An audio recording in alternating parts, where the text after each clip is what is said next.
식사를 마치신 후에 예수님은 베드로에게 질문합니다.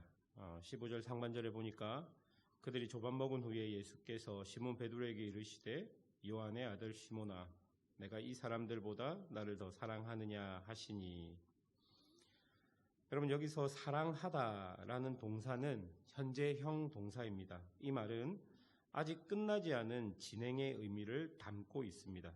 그러니까 예수님은 베드로에게 너는 아직도 나를 사랑하고 있느냐라고 질문한 것입니다. 그리고 예수님은 16절과 17절에서 총 3번을 똑같은 질문을 베드로에게 하고 있는 것입니다. 많은 성경학자들이 이렇게 3번을 질문하신 것은 그 전에 베드로가 3번 예수님을 부인한 것에 대한 용서이자 치료의 행위라고 이해합니다. 어쨌든 예수님은 베드로를 다시 부르셨습니다. 실패하고 배신하고 도망한 자들을 찾아가서 내가 나를 사랑하느냐 3번 물으셨던 것입니다. 그런데 이 물음을 자세히 살펴보고 그 뉘앙스를 따져보면 이 말씀은 사실 예수님께서 베드로에게 내가 너를 사랑하느냐라는 질문을 한 것이지만 그 뉘앙스를 따져보면 예수님께서 베드로를 향해서 내가 너를 사랑한다라고 말씀해 주신 것입니다. 그러니까 이 물음 속에는 예수님께서 베드로가 여전히 자신을 사랑하는지를 체크하는 질문이 아니라 배신당한 예수님께서 여전히 베드로를 예전처럼 계속 사랑하고 있다는 것을 보여주는 질문인 것이죠. 그리고 베드로는 이렇게 이야기합니다. 15절 하반절입니다. 베드로에게 이렇게 예수님께서 말씀하십니다. 15절 하반절에 보면 이르시되 내 어린 양을 먹이라 하시고 16절 하반절에도 그리고 17절 하반절에도 똑같이 이야기합니다. 이제 예수님은 베드로에게 사랑받는 자로서 그 사랑을 자기가 책임져야 하는 사람들에게 보여주어야 한다라고 이야기하고 있는 것이죠.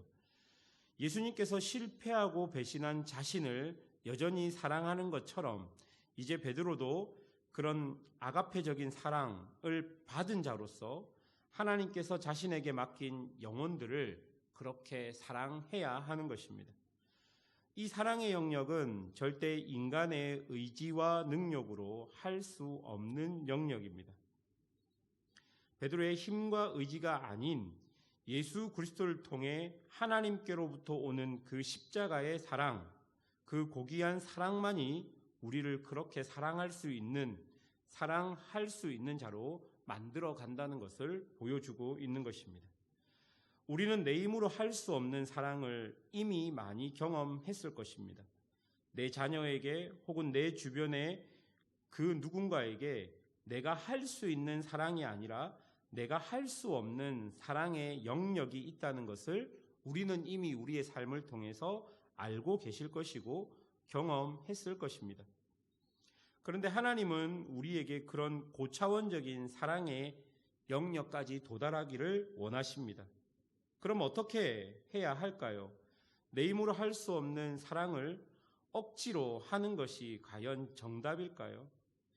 저는 그렇지 않다라고 생각합니다. 내가 할 수 없는 사랑의 영역을 억지로 하는 것이 아니라 나에게 주어진 신앙의 과정, 즉 인생의 여정 속에서 성령께서 나를 변화시키신다는 것을 믿고 포기하지 않고 그 고차원적인 사랑을 목표로 가지고 우리의 신앙의 여정을 살아가는 것, 바로 그것이 정답일 것이라고 생각합니다. 18절을 보십시오. 내가 진실로 내게 이르노니 내가 젊어서는 스스로 띠를 띠고 원하는 곳으로 다녔거니와 늙어서는 내 팔을 벌리리니 남이 내게 띠를 띄우고 원하지 아니하는 곳으로 데려가리라. 여러분 여기서 팔을 벌리리니라는 단어는 십자가형을 암시하는 표현입니다. 베드로는 이제 자기 십자가를 지고 성령이 자신을 이끄시는 대로 자신의 삶을 살아갈 수밖에 없다는 것을 이야기하고 있는 것입니다. 온전히 사랑할 수 없는 존재인 그가 예수님의 온전한 사랑 앞에서 자신을 내어드리고 이제 예수님을 대신하여 그 사랑을 온 천하에 보여주며 자기에게 주어진 십자가를 지고 주의 길을 따른다라는 이야기인 것이죠. 사랑하는 여러분, 이것이 예수님의 제자들의 삶의 모습입니다. 하나님께서는 예수님의 제자들이 각자 자신의 십자가를 지고 예수님의 길을 따르기를 원하셨습니다. 여기서 각자 자신의 십자가라는 의미는 하나님께서 자신에게 주신 삶의 자리에서 자신의 역할을 감당하는 것입니다. 이 십자가라는 말은 주와 함께 고난을 받는 것인데요. 그 고난은 우리에게 없는 것들을 만들어내는 고난이 아니라 이미 우리의 삶에 주어진 그 삶을 살아가면서 우리에게 오는 고난들, 내가 나의 삶에서 예수를 따르기 위해 내가 포기해야 되는 것들, 내가 감당해야 되는 것들, 여러분 이것이 바로 나의 십자가라고 해석될 수 있는 것입니다. 베드로에게 예수님께서 하신 말씀은 베드로 너에게 있는 일, 너에게 주어진 일, 네가 할 수 있는 일, 하나님께서 너에게 맡긴 일을 너의 삶의 자리에서 온전히 감당하라라고 이야기한 것입니다. 베드로가 할 수 있는 일이 있었습니다. 요한이 할 수 있는 일이 있었습니다. 바울이 할 수 있는 일이 있었고 바나바가 할 수 있는 일이 있었습니다. 각자에게 주어진 그 길 속에서 각자가 하나님의 뜻을 쫓아가는 것, 그리고 그 역할을 통해 결국 하나님의 사랑을, 예수님께 받은 사랑을 온 천하에 보여주는 것, 바로 그것이 제자의 사명인 것입니다. 말씀을 다시 한 번 더 정리해 보겠습니다. 오늘 예수님께서 베드로에게 내가 나를 사랑하느냐라는 질문은 예수님께서 베드로를 여전히 그리고 온전히 지금도 사랑하고 있다라고 말씀해 주고 있는 것입니다. 이제 그 사랑을 받은 베드로는 자기에게 주어진 삶의 자리에서 자기가 만나는 사람들, 자기에게 주어진 영혼들을 향해서 내 힘으로는 할 수 없지만 그리스도께 받은 사랑으로서 할 수 있는 고차원적인 사랑을 하며 살아가야 한다는 것입니다.